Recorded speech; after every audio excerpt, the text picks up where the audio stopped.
Tonight here on the Monday edition of The Rant, you are talking about a lot of things this Monday. The hours you spent watching hurricane coverage over the weekend, President Trump ending the Dreamers program called DACA, plus the parking fee for Waterfront Park. But first, we begin with one of several phone calls I got about the killing of 200 geese over the past 6 months in Clarksville, Indiana.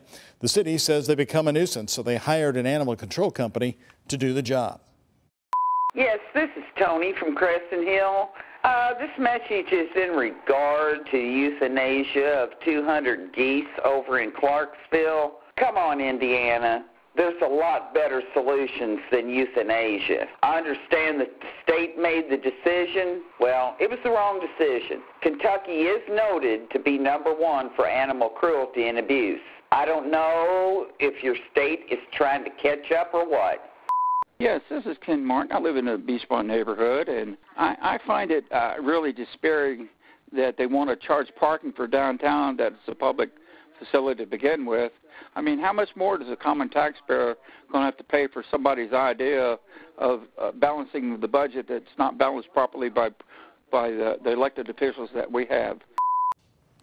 More rants about the waterfront. Ray in Louisville sends us this email. I hope they don't put a charge to park at Waterfront Park. You can't cross the bridge without being charged. What's next? The air we breathe? Sheila Banks in Carrollton, Kentucky on the Dreamers program and President Trump. Why have the illegal immigrants not tried to become citizens? There's a legal process to stay here. Does breaking the law mean anything anymore? That's why we elected President Trump. We spoke. He listened.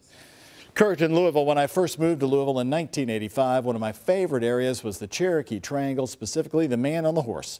I thought it was beautiful. I didn't attach to it all the race they are giving it today. Kevin in Louisville spent the weekend like a lot of us watching those meteorologists on the different cable channels standing out in the hurricane winds.